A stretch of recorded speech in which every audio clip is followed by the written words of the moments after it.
Assalamu alaikum and a very good morning to my dear students.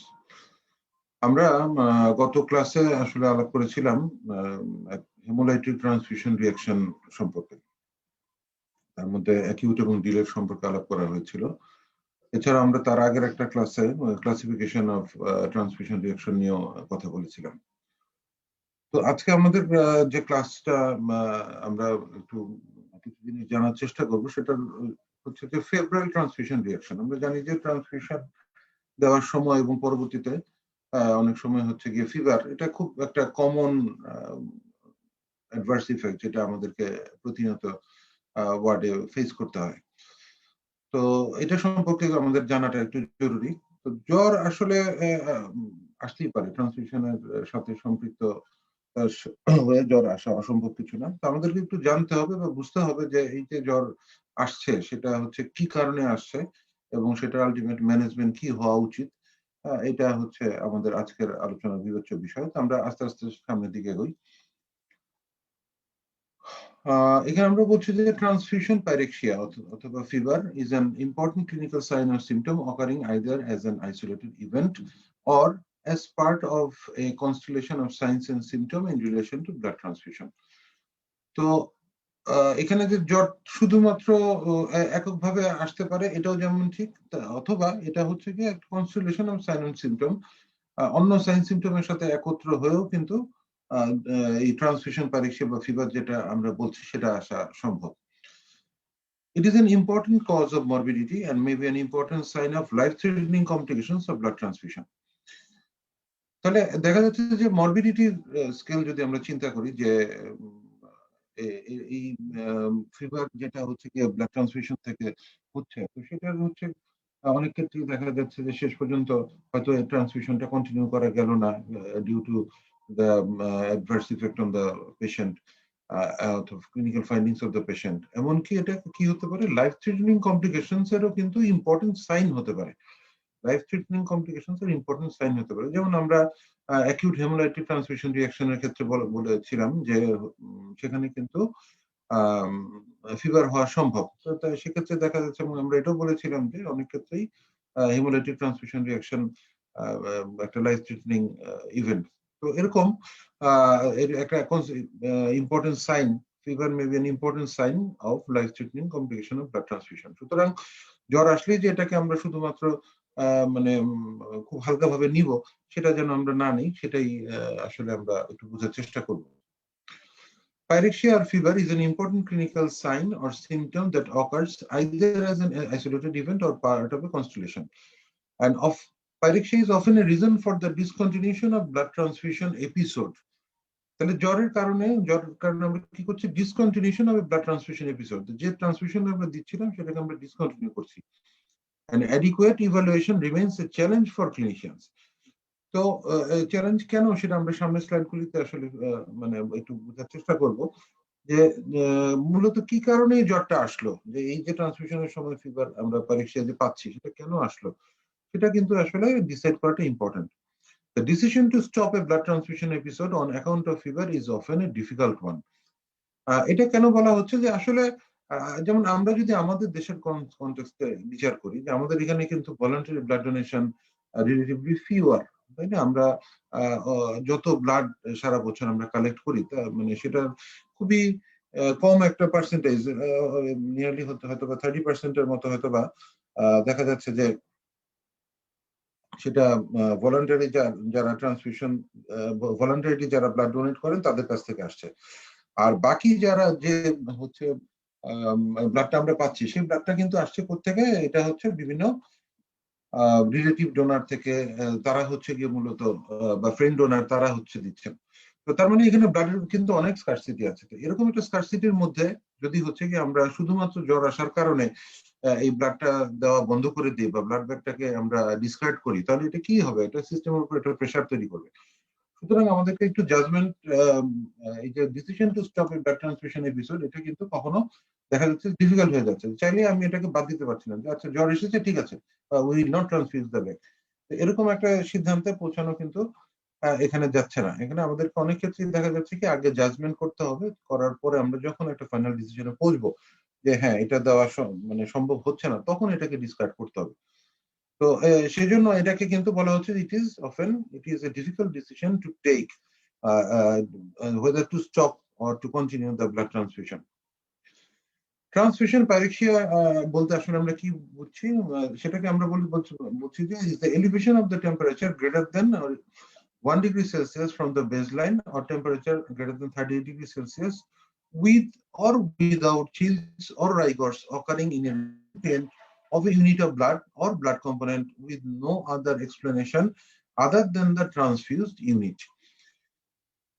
তাহলে আমরা যে জিনিসটা এখানে বলার চেষ্টা করেছি, প্রথমে হচ্ছে যে যেটা বলা হচ্ছে যে সেন্টিগ্রেড স্কেলের সাথে আমরা ইউজুয়ালি যেভাবে যদি আমরা এটাকে ফারেনহাইট স্কেলও হিসাব করতে পারি, তো এখানে আমি একটা অফিসিয়াল ডেফিনিশন দেওয়ার চেষ্টা করেছি যে এটা greater than 1 degree Celsius from baseline অথবা temperature greater than 38 degree Celsius with or without chills or rigors থাকতে পারে, নাও পারে।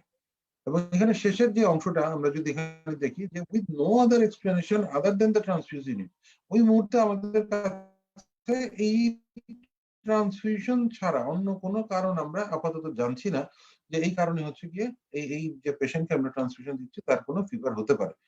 তো এটা হচ্ছে বেসিক্যালি এটার একটা ডেফিনেশন। তাহলে এই জিনিসটা ইম্পর্টেন্ট। তাহলে দুই ভাবেই, একটা হচ্ছে গ্রেটার দেন 30 ডিগ্রি সেলসিয়াস অথবা যে বেসলাইন ছিল সেখান থেকে 1 ডিগ্রি সেলসিয়াস বেশি। এখন অনেকে অনেক সময় একটা কোশ্চেন অ্যারাইজ করতে পারে যে একটা পেশেন্ট সে ফেব্রাইল, সে অলরেডি হয়তো তার টেম্পারেচার গ্রেটার দেন 30 ডিগ্রি সেলসিয়াস আছে, তো তাকে কি ট্রান্সফিউজ করা যাবে কিনা। তো এই কোশ্চেনের বিপরীতে অ্যান্সার হচ্ছে এইটা যে যদি এটা লাইফ সেভিং কোনো কিছু হয়, যদি দেখা যাচ্ছে যে ওই মুহূর্তে তার কোনো ব্লাড অথবা ব্লাড প্রোডাক্ট ট্রান্সফিউশন করা তার জন্য লাইফ সেভিং, সেক্ষেত্রে তো ট্রান্সফিউশন অবশ্যই দিতে হবে। তবে পাশাপাশি এটাও খেয়াল রাখতে হবে সেটা কোনটা বেজ লাইন, যে আমি যেখান থেকে স্টার্ট করছি একটা পেশেন্টকে ট্রান্সফিউশন স্টার্ট করার আগে আমরা সবসময় আমাদের যে বেজ লাইনে পালস কত আছে, ব্লাড প্রেশার কত আছে, টেম্পারেচার কত আছে, রেসপিরেটরি রেট কত আছে, তার হার্ট লাং এর অবস্থা কি, বিশেষত লাংস ক্লিয়ার ছিল কিনা, এই জিনিসগুলি কিন্তু অবশ্যই ডকুমেন্টেড থাকতে হবে। কারণ হচ্ছে যখনই কোনো হচ্ছে অ্যাডভার্স রিঅ্যাকশন হয় বা আমরা সাসপেক্ট করি, তখন কিন্তু আমরা বেসলাইন থেকে এটা জানার বা বোঝার চেষ্টা করব যে চেঞ্জটা কি, আমি ট্রান্সফিউশন স্টার্ট করার পরে হচ্ছে বেসিক কি চেঞ্জ হয়েছে। সুতরাং আমার এটা আমরা ব্লাড ট্রান্সফিউশন নোট ভবিষ্যতে ইনশাআল্লাহ আমরা যখন আলাপ করবো যে ট্রান্সফিউশন নোট কিভাবে লিখতে হয়, এটা ডিটেলস কিভাবে রাখতে হয়, ফলো আপ কিভাবে দিতে হয়, এটা তখন আমরা আরো ডিসক্রিপটিভলি আলোচনা করবো। তবে এখানে শুধু আমরা এটুকু বললাম, যখনই আমরা হচ্ছে গিয়ে একজন পেশেন্টকে ট্রান্সফিউশন দেওয়ার চেষ্টা করবো, যে কোনো এটা ফ্রেশর ব্লাড হোক বা অন্যান্য ব্লাডের কম্পোনেন্ট হোক বা প্রোডাক্ট হোক, যেটাই হোক না কেন, আমরা সবসময় একটা বেসলাইনের ইনভেস্টিগেশনকে আমাদের এটা নোট রাখতে হবে। এবং যদি কোনো অ্যাডভার্স ইফেক্ট হয় তাহলে আমরা বেসলাইন থেকেই হচ্ছে গিয়ে এটাকে জাজ করার চেষ্টা করবো যে আসলে whether the patient is suffering from any transfusion associated reaction or not. আমি সংজ্ঞাটা সম্পর্কে এবং এটার সম্পর্কে আরো কিছু জানার চেষ্টা করলাম। The correct evaluation of fever in a blood transfusion recipient is important as this sign or symptom is manifested by several distinct clinical entities varying from simple febrile non-hemolytic transfusion reaction to life-threatening complications such as transfusion-related acute lung injury and acute hemolytic transfusion reactions. এটা আমাদের পরবর্তী একটা স্লাইডে আছে যে আমরা যে কি কি ডিফারেন্সিয়াল ডায়াগনোসিসে চিন্তা করব যখন হচ্ছে কি একটা ফেব্রাইল পেশেন্ট আমরা পাবো, তখন হচ্ছে আমরা কি কি হচ্ছে চিন্তা করব সেই সংক্রান্ত একটা স্লাইড আমাদের পরবর্তীতে আছে। In addition, transfusion pyrexia is an independent factor that predicts platelet recovery, increment or survival in transfusion recipient. Transfusion প্যারেক্সিয়াটা আমরা যখন হচ্ছে কি একটা পেশেন্টকে প্লেটলেট ট্রান্সফিউজ করি, তো সেক্ষেত্রে কতটুকু তার প্লেটলেট ইনক্রিমেন্ট হবে বা প্লেটলেট কতটুকু টিকবে, এটার সাথেও কিন্তু ট্রান্সফিউশন প্যারেক্সিয়ার একটা সরাসরি সম্পর্ক আছে। তো আমরা এখানে মূলত হাইলাইট করবো এখন হচ্ছে কি কারণগুলির উপরে। তাহলে আমরা দেখতে পাচ্ছি যে কারেক্ট ইভালুয়েশনটা কেন জরুরি, আবারও বলা হচ্ছে যে simple febrile non haemolytic reaction, this is the simplest form. যে যতগুলি fever related transfusion fever due to transmission reaction আছে, তার মধ্যে simple febrile non haemolytic transmission রিঅ্যাকশনটা হচ্ছে গিয়ে সবচেয়ে মানে লোয়েস্ট মরবিডিটি আমরা ধরে নিতে পারি। সেখান থেকে আমরা কি হচ্ছে লাইফ থ্রেটানিং কমপ্লিকেশনস পাচ্ছি, এটাকে আমরা বলছি অ্যাকিউট লাং ইনজুরি অথবা ট্রালি। এটা ভবিষ্যতে আমরা ডিটেলস ইনশাআল্লাহ আলাপ করব। এছাড়া হেমোলাইটিক ট্রান্সমিশন রিঅ্যাকশনের কথা আমরা গত ক্লাসে বলেছি যে সেখানেও কিন্তু ফিভার হওয়া সম্ভব। The decision to stop the administration of blood in a case of transfusion pyrexia is often a difficult one. Many, but not all cases can be tolerated by transfusion recipient with supportive care and analgesic. Unfortunately, reliable guidelines are not available to help with this decision. তাহলে আমরা একটু আগে বলেছি যে decision to stop administration is often difficult, কারণ হচ্ছে দেখা যাচ্ছে যে মানে প্রথমত আমরা তো একটা ইন্ডিকেশনের বিপরীতে ট্রান্সফিউশন দিচ্ছি, এটা একটা বিষয়। এবং আরেকটা যেটা দেখা যাচ্ছে যে আমরা বলেছি যে রক্ত পাওয়া অনেক ক্ষেত্রে ডিফিকাল্ট, যে আমরা মানে শুধুমাত্র নন হেমোলাইটিক ট্রান্সফিউশন রিঅ্যাকশন হলো এবং সেখানে আমরা স্টপ করে দিলাম বা ব্যাগটাকে হচ্ছে কি আমরা ডিসকার্ড করে দিলাম, এটা হয়তো বা আমাদের জন্য ফিজিবল না। এবং many, but not all cases, can be tolerated by transfusion recipient with supportive care and analgesic. প্রযোজ্য ক্ষেত্রে অ্যানালজেসিকের দরকার পড়তে পারে যদি আমরা অন্যান্য সাপোর্টিভ কেয়ার বলতে এখানে আসলে টেপিড স্পঞ্জিং কে বোঝানো হয়েছে, যে তাকে যদি আমরা মানে লুকওয়ার্ম ওয়াটার দিয়ে হচ্ছে গিয়ে স্পঞ্জ করি এবং পাশাপাশি যদি প্রয়োজনে প্যারাসিটামল টাইপের কোনো হচ্ছে অ্যান্টিপাইরেটিক আমরা ব্যবহার করি, সেক্ষেত্রে আমাদের দেখা যাচ্ছে যে আমরা হয়তোবা এই যে ফেব্রুয়ারি ট্রান্সফিউশন রিঅ্যাকশন হচ্ছে নন হেমোলাইটিক, সেটাকে হয়তোবা ম্যানেজ করে টোটাল ব্লাডটা তাকে শেষ পর্যন্ত ট্রান্সফিউজ করতে পারবো, এরকম একটা সুযোগ কিন্তু আছে। The onset of pyrexia in a transfusion recipient correlate with the pathophysiology of the specific etiology.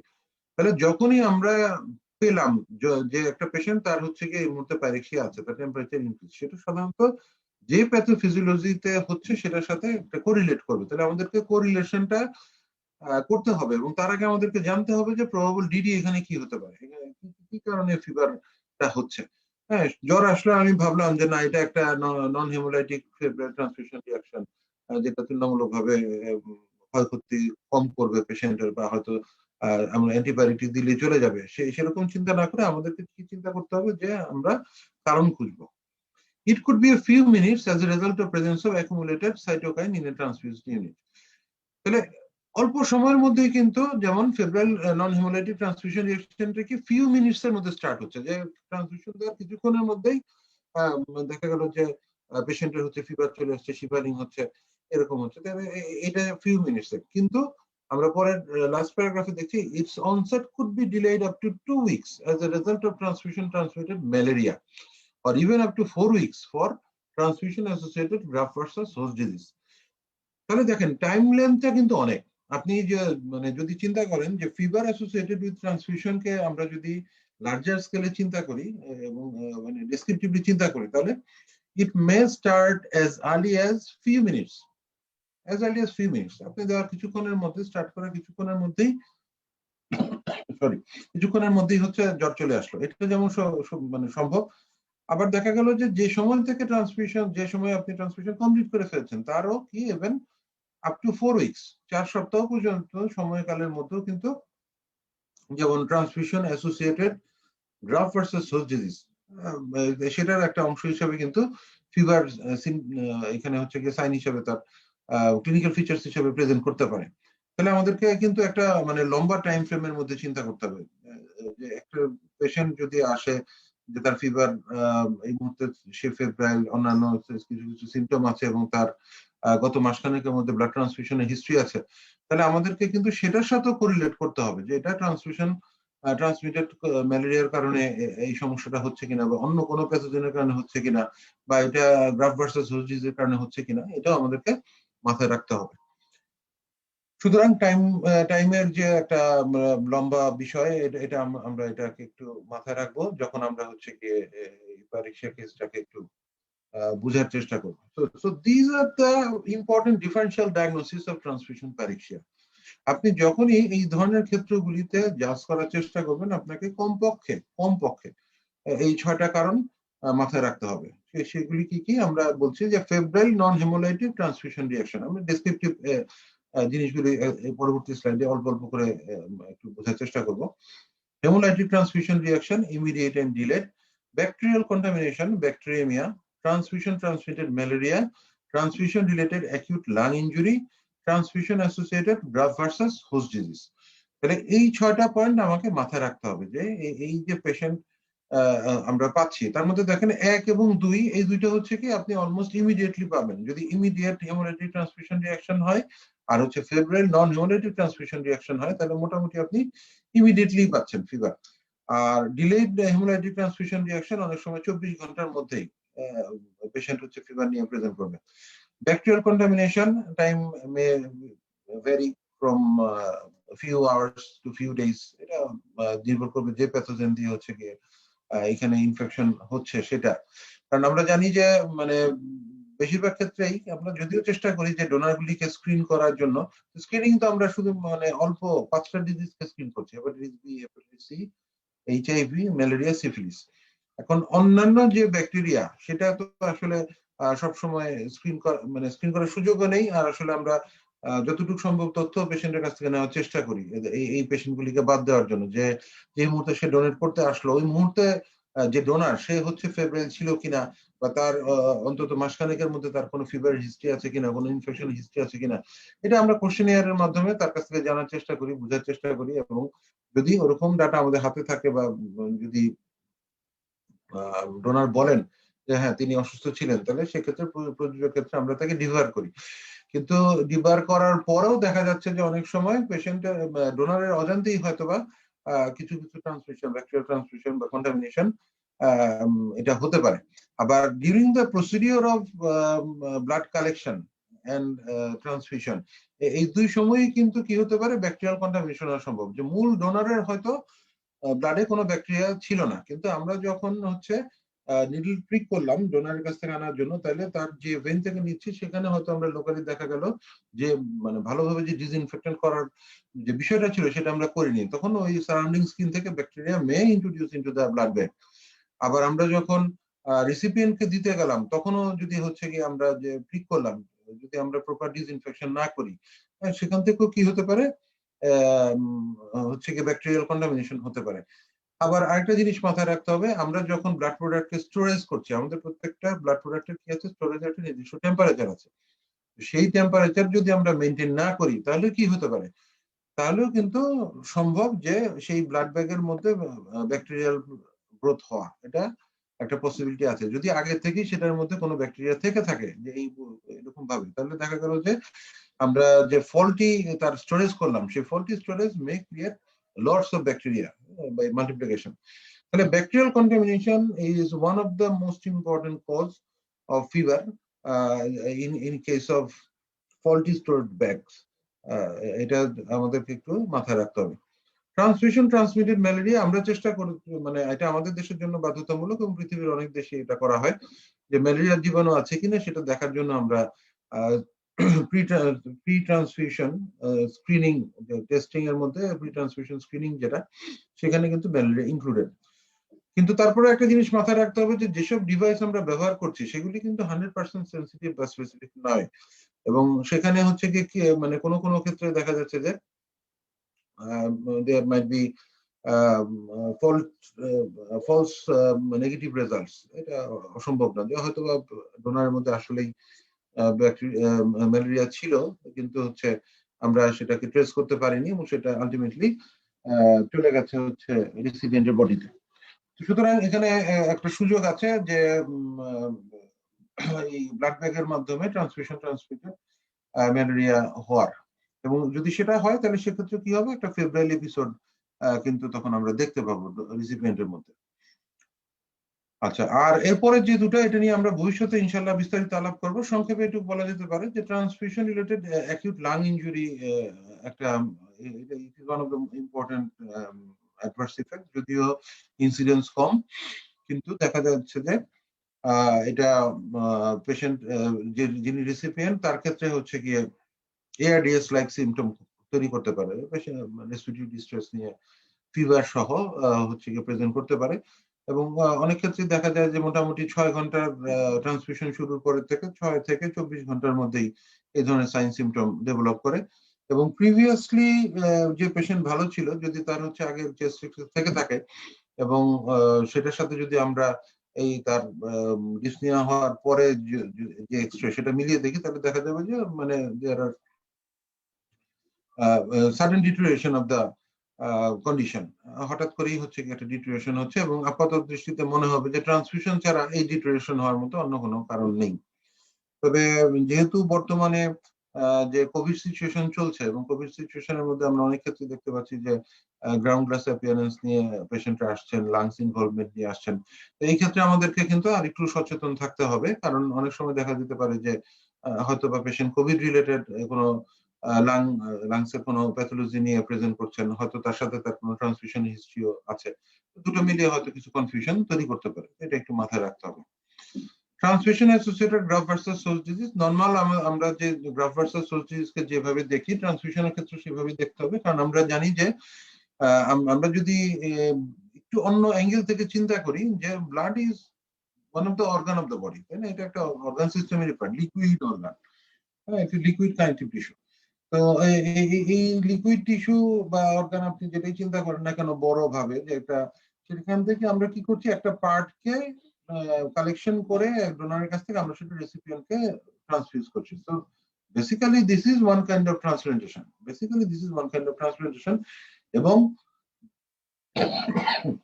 Sorry, এবং যে ট্রান্সপ্লান্টেশনের সময় আমরা যে সাবধানতাগুলি সাধারণত নিয়ে থাকি, যে এইচএলএ ম্যাচিং করার বিষয়গুলি সেখানে থাকে এবং আরো অন্যান্য টিস্যু টাইপিং এর বিষয়গুলি যে থাকে, আমরা কিন্তু ট্রান্সফিউশনের ক্ষেত্রে সেগুলি করি না, আমরা সেগুলি করা হচ্ছে না বা করা সম্ভব না, সত্যি কথা যেটা।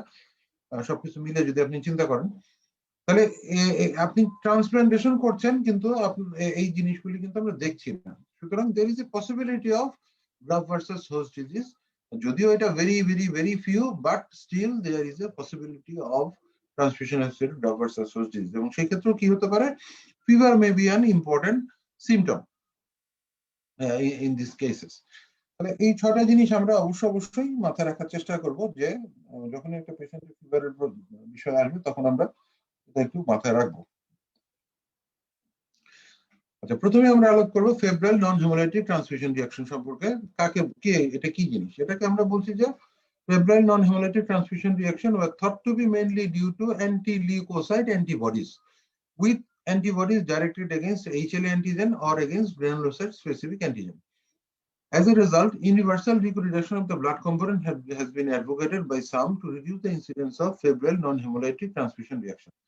আচ্ছা, আপনি নামটা যদি খেয়াল করেন তাহলে আপনি দেখতে পাবেন যে এখানে আমরা মূলত কি বলছি, যে এটা একটা ফেব্রাইল রিঅ্যাকশন এবং এটা নন হেমোলাইটিক, এখানে কোনো হেমোলাইসিস এর বিষয় নেই। তো যেহেতু হেমোলাইসিস এর বিষয় নেই, তাহলে আমাদেরকে জানতে হবে যে এটা কেন হচ্ছে। আমরা বলছি যে mainly due to anti leucocyte antibody, এবং এই অ্যান্টিবডি গুলি এইচএলএ অ্যান্টিজেনের এগেইনস্টে ডাইরেক্টেড অ্যান্টিবডি। এই কারণে মূলত হচ্ছে কি এই ফেব্রাইল নন হেমোলাইটিক রিঅ্যাকশনটা হচ্ছে।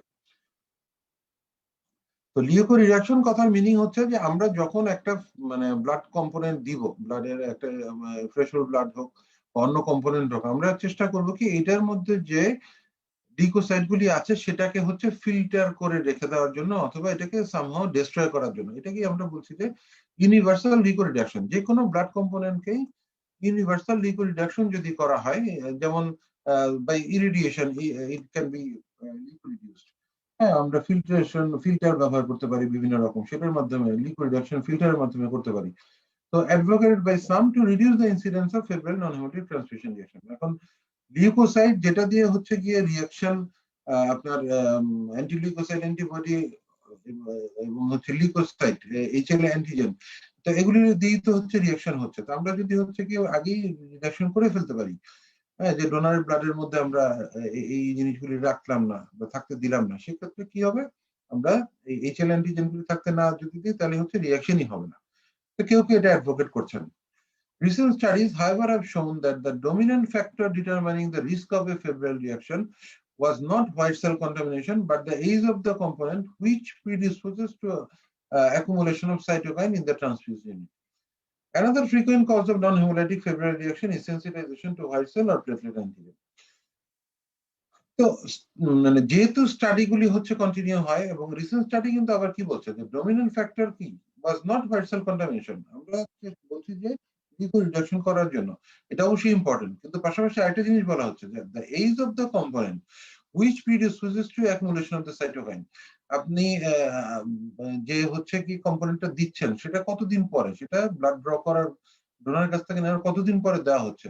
যদি বেশি দিন পরে দেওয়া হয় তাহলে কি হবে, সেটার মধ্যে accumulation of cytokine may be there due to destruction of the white blood cell inside the unit. তো এটাও একটা পসিবিলিটি কিন্তু রয়ে যাচ্ছে মাথার মধ্যে, যে তাহলে কি আমরা তুলনামূলকভাবে ফ্রেশ এবং লিকুইড ইউনিট ব্যবহার করবো, সেক্ষেত্রে এটা হয়তো ফেব্রাইল রিঅ্যাকশন কম হতে পারে, অ্যাটলিস্ট থিওরিটিক্যালি। এবং আরেকটা কজ বলা হচ্ছে কি sensitisation to white cell or platelet antigen. এটা হচ্ছে যে একটা পেশেন্টকে যদি আপনি মানে ফ্রিকোয়েন্টলি ব্লাড দিচ্ছেন, যে তার হয়তো গিয়ে বেশ কয়েক ইউনিট রক্ত দেওয়ার প্রয়োজন পড়লো, তখন কি হবে, তখন হচ্ছে যে হোয়াইট ব্লাড সেল বা প্লেটলেটের যে অ্যান্টিজেন গুলি আছে, সেই প্লেটলেট অ্যান্টিজেনের বিপরীতে রিসিপিয়েন্টের মধ্যে কি হবে, অ্যান্টিবডি তৈরি হবে। এবং এই যে অ্যান্টিবডি তৈরি হবে, এই অ্যান্টিবডি তৈরির কারণে কি হবে, আপনি যখন অন্য ডোনার থেকে এনে হচ্ছে ব্লাড দিচ্ছেন, তখন হচ্ছে অ্যান্টিজেন অ্যান্টিবডি রিঅ্যাকশন হবে। এবং এই রিঅ্যাকশনের কারণেও কিন্তু কি হতে পারে, আপনার ফেব্রাইল রিঅ্যাকশন হতে পারে। তো এটাও আমাদেরকে একটু মাথায় রাখতে হবে। A rise in temperature may be the sole symptom, but the recipient may suffer chill, rigor, or headache. These reactions are usually troublesome but not life-threatening. Febrile responses have also been reported as being more common in patients receiving platelet transfusion than red cell transfusion. তাহলে আমরা এখানে কি বলছি, যে rising temperature may be the sole symptom, অন্য কোনো symptom নাই, একমাত্র সিমটম কি temperature rise, but the recipient may suffer chill, rigor and headache, এগুলি সম্ভব। These reactions are usually troublesome but not life threatening. এটা আমরা আগেই বলেছি যে আমরা যদি মরবিডিটি চিন্তা করি, the lowest morbidity in case of febrile non-hemolytic transfusion reaction, কিন্তু বলা হচ্ছে যে প্লেটলেট ট্রান্সফিউশন যারা পাচ্ছে রিলেটিভলি তাদের মধ্যে ফেব্রাইল রেসপন্সটা বেশি। এটার প্রবাবল কারণ আমরা যদি চিন্তা করি, সেটা হচ্ছে আমরা যদি শুধু রেড সেল যখন দেই, শুধু রেড সেলের মধ্যে কিছুটা প্লাজমা থাকেই, একদম যে শুধু রেড সেল যাচ্ছে তা তো না, কিছু প্লাজমা তো মিক্স থাকবেই, নাহলে তো যাওয়া মানে এটা ট্রান্সফিউজ করা সম্ভব না। কিন্তু প্লেটলেট ট্রান্সফিউশন যখন করা হয়, প্লেটলেট ট্রান্সফিউশন যখন করা হয়, তার মধ্যে কিন্তু তুলনামূলকভাবে বেশি প্লাজমা থাকছে এবং অ্যান্টিবডিও বেশি থাকার চান্স থাকছে। যদি আমরা লিকো রিডিউস প্রোডাক্ট না দিই বা লিকো রিডাকশন ফিল্টার ব্যবহার না করি, তাহলে কি হবে, প্লেটলেট রিলেটেড হচ্ছে রিঅ্যাকশনগুলি বেশি হবে। এবং আরেকটা বিষয়, অ্যান্টি প্লেটলেট অ্যান্টিবডির কথা আমরা বলেছি, বা sensitisation against platelet antigen. Platelet antigen system, প্লেটলেটের কি নিজস্ব অ্যান্টিজেন সিস্টেম আছে, আরবিসি যেমন হচ্ছে ব্লাড গ্রুপ, সেরকম প্লেটলেট অ্যান্টিজেন সিস্টেম আছে। তো এই প্লেটলেট অ্যান্টিজেন সিস্টেমের বিষয়টাও কিন্তু অনেকটা আরবিসির মতোই, যে অ্যালুমিনাইজেশনের বিষয়টা কিরকম, যার মধ্যে যে প্লেটলেট অ্যান্টিজেন নেই, তাকে যদি সেই রকম ব্লাড দিয়ে আমরা ট্রান্সফিউজ করি, তাহলে সেটার এগেইনস্টে তার মধ্যে অ্যান্টিবডি তৈরি হবে, এবং পরবর্তীতে যখন আবার সেই একই ব্লাড হচ্ছে আপনি দিবেন, তখন তার মধ্যে কি রিঅ্যাকশন হবে। তো এইখানে দেখা যাচ্ছে যে এরকম কিছু কিছু ক্ষেত্রে সমস্যা বেশি হতে পারে। Furthermore, the incidence of febrile non-hemolytic transfusion reaction with single donor platelet is much less as compared to random donor platelet. আমরা যারা কম্পোনেন্টের ক্লাস আগে করেছিলাম তারা বিষয়টা জানি, আর যারা করিনি তাদের জন্য এখানে বলছি যে প্লেটলেটের কালেকশন কিন্তু দুই রকম, একটা হচ্ছে সিঙ্গেল ডোনার প্লেটলেট, আর একটা হচ্ছে random donor platelet. Single donor প্লেটলেটকে আমরা অ্যাফেরিসিসের মাধ্যমে কালেক্ট করি, সিঙ্গেল ডোনার অ্যাফেরিটিক প্লেটলেট। এটা অ্যাফেরিসিস একটা মেশিন আছে, সেটার মাধ্যমে কালেকশন করা হয়। অনেকেই এখন অলরেডি জানেন, যারা জানেন না এটা তাদের জন্য বলা, অ্যাফেরিসিস মেশিনের মাধ্যমে সিঙ্গেল ডোনার প্লেটলেট একজন ডোনারের কাছ থেকেই কালেকশন করা হচ্ছে, এবং এই ডোনারটা মেশিনের সাথে কানেক্টেড থাকছে, যেতটুকু আমাদের প্লেটলেট প্রয়োজন সেটাকে আমরা আলাদা করে ফেলছি, এবং বাদ বাকি যা আমাদের প্রয়োজন নেই সেটা আমরা ডোনারকে ফেরত দিয়ে দিচ্ছি। তো এইভাবে যে কালেকশনটা হয় এটাকে বলা হচ্ছে সিঙ্গেল ডোনার প্লেটলেট বা সিঙ্গেল ডোনার অ্যাফেরিটিক প্লেটলেট। আর ট্রেডিশনালি বা আগে যেটা করা হতো যে কম্পোনেন্ট সেপারেশনের মাধ্যমে, সেক্ষেত্রে কি করা হচ্ছে, সেক্ষেত্রে আমরা মানে 3 জন বা 4 জন, 3 জন না, নিয়ম হচ্ছে 4 জন ডোনারের কাছ থেকে আমরা ফ্রেশ হোল ব্লাড কালেকশন করছি, সেটাকে আমরা হচ্ছে কি কম্পোনেন্ট সেপারেশন করার মাধ্যমে 4টা ইউনিট তৈরি করছি। 4 unit random donor platelet equals to 1 unit of platelet. হ্যাঁ, সেটাকে বলা হচ্ছে র্যান্ডম ডোনার প্লেটলেট।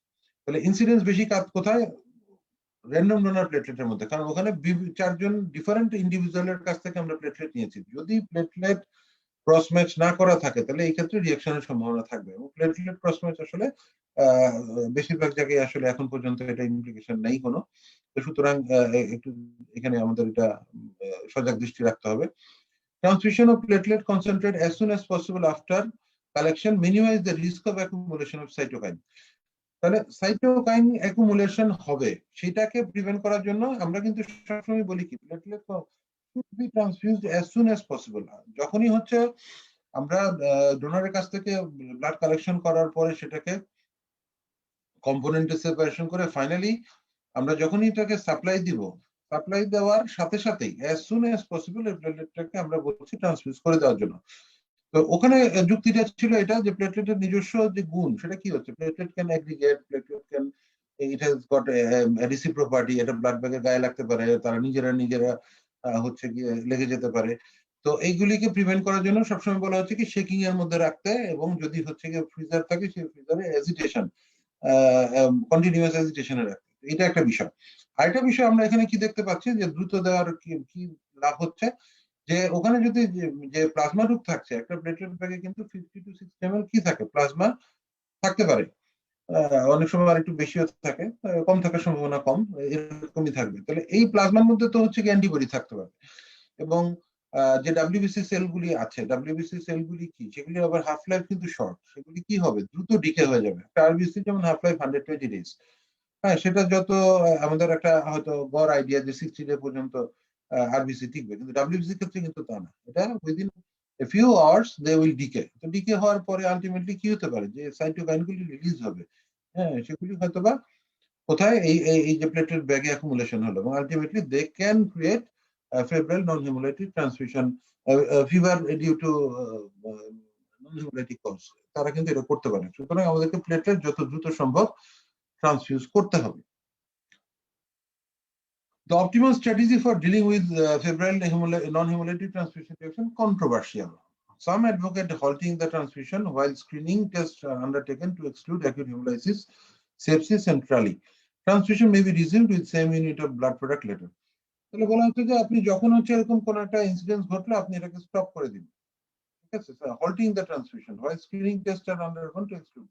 স্ক্রিন করে দেখতে হবে যে হেমোলাইসিস হচ্ছে কিনা, সেপসিস এর কোনো বিষয় আছে কিনা, ব্যাকটেরিয়াল কন্টামিনেশন আছে কিনা, বা ট্রালি হচ্ছে কিনা। এখন আমরা যখন প্র্যাকটিক্যাল লেভেলে কাজ করব তখন কিন্তু এটা আসলে একটু ডিফিকাল্ট, যে আমরা আবার এটা স্ক্রিনিং টেস্টে পাঠাবো, হেমোলাইসিস আছে আমরা নয় স্ক্রিন করলাম, আমরা ডেট করার চেষ্টা করলাম, আমরা সেপসিসের জন্য কালচার পাঠালে তো 3 দিন অপেক্ষা করতে হবে আবার, যে ওটাতে কোনো কন্টামিনেশন আছে কিনা। ট্রালি ডায়াগনোসিস করতে গেলে আপনার একটা চেস্ট এক্সরে করতে হবে, তো এখানে এক্সরে করার সুযোগ সুবিধা, পেশেন্ট মুভ করতে পারবে কিনা, এগুলি কিছু বিষয় কিন্তু আছে। তো এটা একটু মাথায় রাখতে হবে যে এটা এইভাবে ম্যানেজ করার এটা একটা সম্ভাবনা, কেউ কেউ হচ্ছে এইভাবে অ্যাডভোকেট করেন। আমরা আর একটু সামনে অগ্রসরে আরো others advocate the permanent discontinuation. কেউ কেউ বলছেন যে এটা দেওয়ারই প্রয়োজন নেই, এটাকে আপনারা বাদ দিন, এটাকে বাদ দিয়ে কি করবেন, ডিসকন্টিনিউশন করে returning to the blood bank, substituting a different unit to complete the platelet transfusion. আপনারা যে ব্লাড ব্যাংক থেকে হচ্ছে এটা কালেকশন করা হচ্ছে সেখানে এটাকে সেন্ড ব্যাক করেন, তারা আপনাকে আবার একটা ফ্রেশ ইউনিট দিবে ট্রান্সফিউশনের জন্য। কিন্তু খেয়াল করে দেখেন, যদি আমরা এই পথে অগ্রসর হই যে আমরা এটাকে রিলেটেড ব্লাড ব্যাংকে বা যেখান থেকে আমরা নিয়ে এসেছি সেখানকার কথা বলছি, সেখানে ফেরত পাঠাবো এবং সেখান থেকে সাবস্টিটিউট নিব, this method risk exposing the patient to multiple donor. আপনি কিন্তু এক পেশেন্টকে মানে মাল্টিপল ডোনার এক্সপোজার হলো, সেটা একটা বিষয়, এবং এতে অ্যালুমিনাইজেশনের চান্স বাড়লো, আর ট্রান্সমিশন ট্রান্সমিটেড ডিজিজের চান্সও কিন্তু বাড়লো। আবার যেখানে যে ব্লাড ব্যাংকে আপনি পাঠাচ্ছেন তাদের স্টোরেজের মধ্যে কি হলো, স্টোরেজের উপরে চাপ পড়লো, কারণ তারা কিন্তু এই বিষয়টার জন্য প্রিপেয়ার ছিল না, এবং সাধারণত প্রিপারেশন থাকেও না। আমরা যখন হচ্ছে গিয়ে সাপ্লাই দিচ্ছি তখন আমরা ধরে নিচ্ছি যে এই ব্যাগটা আর ব্যাক করবে না। তো এটাও কেউ কেউ অ্যাডভোকেট করছেন, আমরা আমরা জাস্ট আলাপ করে যাচ্ছি যে কি কি ভাবে এটা সলিউশন করা সম্ভব। তাহলে both of these strategies apart from the risk they poses imply more discomfort for the patient and more cost for the patient and the healthcare provider. তাহলে চাপটা কিন্তু পড়ছে সবার উপরই, পেশেন্টের উপরও পড়ছে, ব্লাড ব্যাংকের উপরও পড়ছে আপনার, তাহলে এটা মোটামুটি সবার উপরই চাপ পড়ছে, আপনি যে পথেই হাঁটেন না কেন। In a study of transfusion reaction in a tertiary hospital in Africa, 70% of discontinued transfusion were as a result of febrile non-hemolytic transfusion reaction. Out of this, 58% of the discontinued transfusion episodes were successfully completed with tepid sponge and antibiotic cover. তাহলে এই study আমাদেরকে কি বলছে, basically it was a study from Nigeria. এই স্টাডিতে কি বলছেন তারা, যে যেসব ডিসকন্টিনিউশন তারা করেছিলেন, ট্রান্সমিশন ডিসকন্টিনিউশন, আমরা জানি যে কোনো ট্রান্সমিশন রিঅ্যাকশনের প্রথম কাজ হচ্ছে স্টপ দ্য ট্রান্সমিশন আর ডিসকন্টিনিউ দ্য ট্রান্সমিশন। মানে ডিসকন্টিনিউশন যখনই হচ্ছে, তারা বলছেন যে 70% of the discontinued transmission were as a result of febrile non haemolytic transmission reaction. এক নম্বর বিষয়। দুই নম্বর বিষয়, তারা আরো বলছেন যে এই 70% এর মধ্যে 58% কে তারা কি করেছেন, টেপিড স্পঞ্জিং আর অ্যান্টিবায়োটিক কভার দিয়ে ফার্দার সাকসেসফুলি কমপ্লিট করতে পেরেছেন। তাহলে 12% এর একটা গ্যাপ থেকে যাচ্ছে, যেটা একটা প্রবাবিলিটি যে this are not due to the simplest causes, maybe some other causes maybe involve. তাহলে আমরা প্রথমে তাহলে কি চেষ্টা করবো, এই লাইনটা থেকে বা এটা থেকে বা এই যে স্টাডি বা আমরা আগে যে সম্ভব উপায়গুলি দেখলাম, তাহলে প্রথমে আমরা ডিসকন্টিনিউ করব, পেশেন্টকে জাজ করার চেষ্টা করব, যে পেশেন্টের হিস্ট্রি নেওয়ার চেষ্টা করব, বেসলাইনের সাথে এটাকে ম্যাচ করব, পেশেন্টের বেসলাইন আর এখনকার মধ্যে তফাৎ কি, তারপর বর্তমান যে ফিভারটা হচ্ছে সেটার সম্ভাব্য কারণ কি সেটা বোঝার চেষ্টা করব। যদি আমাদের কাছে মনে হয় যে এটা febrile non haemolytic transmission reaction, সেক্ষেত্রে আমরা এই ফেব্রাইল পেশেন্টকে টেবিল স্পঞ্জিং অ্যান্টিবায়োটিক কভার দিয়ে তার ফিভারটাকে রিডিউস করার চেষ্টা করব, তাকে কমফোর্ট দেওয়ার চেষ্টা করব। এবং সাধারণত যেটা আমরা একটা মানে অলিখিত নিয়ম ফলো করি, যে হয়তো হাফ এন আওয়ার পরে আমরা আবার একবার রিপিট ট্রান্সমিশন। তো যদি রিপিট ট্রান্সমিশনে অন্য কোনো সমস্যা না দেখা দেয়, জ্বর আর না আসে বা অন্য কোনো সাইন সিম্পটম না থাকে, তাহলে সেটাকে আমরা কমপ্লিট করব। আর যদি হচ্ছে গিয়ে দ্বিতীয়বার স্টার্ট করার পরে আবারও সেই ফেব্রাইল ট্রান্সমিশন রিঅ্যাকশন বা অন্যান্য সাইড এফেক্ট দেখা দেয়, তাহলে কিন্তু আমাদেরকে এই ইউনিটটা ডিসকার্ড করতেই হবে। We have no other choice. আমাদেরকে তখন ইউনিটটা ডিসকার্ড করতে হবে, এবং পাশাপাশি কেন হলো এটার কারণ খোঁজার জন্য প্রয়োজনে আমরা ব্লাড ব্যাংক, সংশ্লিষ্ট যে ব্লাড ব্যাংক থাকবে তার সাহায্য নিতে পারি। The association of allergic reaction with a febrile episode is not uncommon. তাহলে যখনই হচ্ছে কি আপনি জ্বর আসলো, জ্বরের সাথে কোনো কোনো সময় কি হচ্ছে, আপনার অ্যালার্জিক কিছু রিয়াকশনও হতে পারে। তো এটাও আমাদের একটু মাথায় রাখতে হবে। যদি অ্যালার্জিক রিয়াকশন হয়, সেক্ষেত্রে আমাদেরকে অ্যান্টিহিস্টামিনের যে কোনো একটা কিছু ব্যবহার করতে হবে, সেটা ইনজেক্টেবল ফর্মে হোক বা ওরাল ফর্মে হোক, সেটা আমাদেরকে এটার পাশাপাশি ব্যবহার করতে হবে। Acetaminophen or paracetamol is sometimes given as a pre-medication and has been reported to lead a significant reduction in incidence of febrile non-hemolytic transfusion reaction. এটা আমরা অলরেডি বলেছি যে অ্যান্টিবায়োটিক হিসেবে আমরা ব্যবহার করতে পারি। The issue of pre-medication with antibiotics for febrile non-hemolytic transfusion reaction has been a subject of debate amongst the transfusionists. অনেক সময় দেখা যাচ্ছে যে কি পূর্বেই হচ্ছে প্যারাসিটামল দিয়ে ফেলছে, যে আচ্ছা ট্রান্সমিশন শুরুর আগে একটা প্যারাসিটামল একটা হিস্টাসিন খেয়ে হচ্ছে গিয়ে ট্রান্সমিশন স্টার্ট হচ্ছে। তো ব্যাখ্যা কি, ব্যাখ্যা হচ্ছে যে যাতে জ্বর না আসে, কোনো অ্যালার্জিক রিঅ্যাকশন না হয়। আমরা আগে স্লাইডে বলেছি যে ফিভারের সাথে কি কি হতে পারে, অ্যালার্জিক রিঅ্যাকশনও থাকতে পারে। তো দিস কাইন্ড অফ pre-medication, এটা আসলে debatable. While some have posted that the pre-medication can mask fever, thus make it difficult to quickly identify some more dangerous condition like trally, hemolysis, sepsis. Some other workers have found no evidence of corroborate such fear. তাহলে যে স্টাডিগুলো হচ্ছে দুই ভাগে আমরা যদি বিভক্ত করি, তো এক গ্রুপ বলছে যে প্রি-মেডিকেশন ফিভারকে মাস্কিং করবে এবং আমরা যে কারণ খুঁজবো, যে সম্ভব এই কারণে হচ্ছে জ্বর আসছে, সেটাকে হ্যাম্পার করতে পারে। আরেক গ্রুপ বলছেন যে না, বেসিক্যালি এরকম কোনো ভয়েরই কারণ নেই। তাহলে আমাদের কি করা উচিত, যে এরকম প্রি মেডিকেশন কাজ করে দেওয়া উচিত? সরি, তো সত্যিকার অর্থে প্রি মেডিকেশন আসলে দেওয়াটা উচিত না। আমি ব্যক্তিগতভাবে যদি ট্রান্সমিশন হিসাবে মানে আমার অ্যাডভাইস আমি দিই, বা আমরা প্র্যাকটিক্যালি যে কাজগুলি আমরা করে থাকি বা ফেস করে থাকি, সেটাতে আমার ব্যক্তিগত অভিমত হচ্ছে যে pre medication should not be used. কারণ এই যে মাস্কিং ইফেক্ট, সেটা আসলেই আমাদের জাজমেন্টে প্রবলেম করতে পারে, এটা অসম্ভব কিছু না। তবে একটা কথা আছে, মাল্টিপল ট্রান্সফিউজ কেস যদি হয়, যে একটা হয়তো থ্যালাসেমিয়ার পেশেন্ট বা এমন একটা কেস যিনি হয়তো অনেক ব্লাড পেয়েছেন, তো তার ক্ষেত্রে কিন্তু এই রকম febrile non haemolytic transfusion reaction, allergic reaction, alloimmunisation, এগুলি রিলেটেড যে অ্যাডভার্স ইফেক্টগুলি, সেগুলি হওয়ার চান্স বেশি। সেরকম ক্ষেত্রে যদি পেশেন্টের রিপিটেড ট্রান্সফিউশন হিস্ট্রি থাকে এবং পেশেন্টের রিপিটেড ফেব্রাইল নন হেমোরেজিক ট্রান্সমিশন রিঅ্যাকশনের হিস্ট্রি থাকে, যে তার মানে যে কোনো রক্ত দিলে জ্বর আসে বা সমস্যা হয়, সেক্ষেত্রে আমরা প্রিমেডিকেশন হিসেবে হয়তো প্যারাসিটামল ব্যবহার করতে পারি, যে এটা পেশেন্টের জন্য হয়তো কমফোর্টেবল হবে। কিন্তু একদম মানে নতুন কেস, জীবনে যিনি 1 ইউনিট ব্লাডও পান নাই, কোনোদিন 1 ড্রপও ব্লাডও পান নাই, হ্যাঁ, তার হয়তো 1 ইউনিট বা 2 ইউনিট লাগবে, তার ক্ষেত্রে প্রিমেডিকেশন ব্যবহার না করাই উত্তম। So this is the ultimate solution.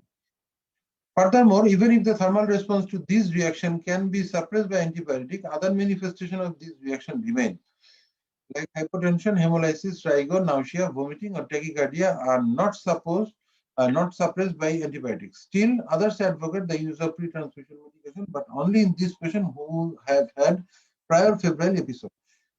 আমি আগের স্লাইডের শেষ নিচে যে কথাগুলি বললাম সেটারই মডিফাইড রূপ, কিন্তু এখানে যে গ্রুপটা বলছেন যে প্রিমেডিকেশন মাস্কিং করে না, তারা তাদের ফেভারে যুক্তিটা কি দেখাচ্ছেন? তারা তাদের ফেভারে যুক্তি দেখাচ্ছেন যে যদিও আমি অ্যান্টিবায়োটিক দিয়ে ফিভারটাকে সাপ্রেস করছি, কিন্তু আমার অন্যান্য যে সিমটম হতে পারে, যেমন হেমোলাইসিসের ক্ষেত্রে আপনার হাইপোটেনশন হবে, রাইগর হবে, নাউসিয়া, ভমিটিং হতে পারে, ট্যাকিকার্ডিয়া হতে পারে,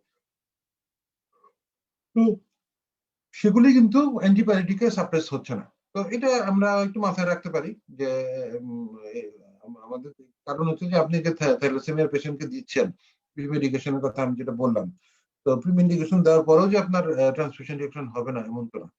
তো সেটা একটু মাথায় রাখতে হবে যে তখন আমাদেরকে প্রয়োজনে অন্যান্য সিমটম যেগুলি আছে সেগুলি বুঝতে হবে যে অন্য সিমটম তার কিছু আছে কিনা। আমরা মোটামুটি febrile non haemolytic transfusion reaction সম্পর্কে বেশ কিছু জিনিস জানার চেষ্টা করলাম। এখন আমরা বলছি যে fever due to haemolytic transfusion reaction.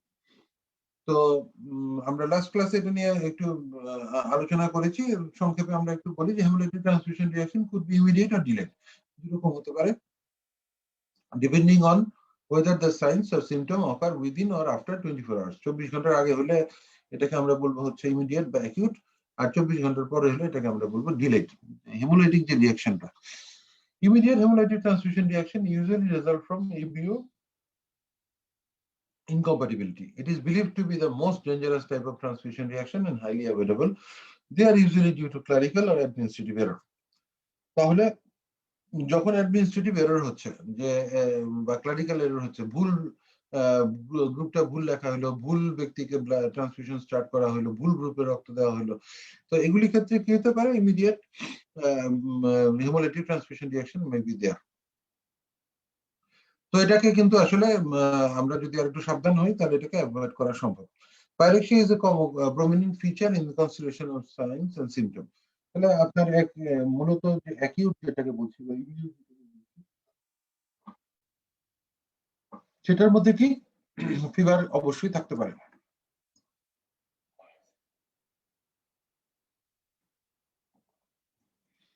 The management of immediate hemolytic transfusion reaction is an emergency.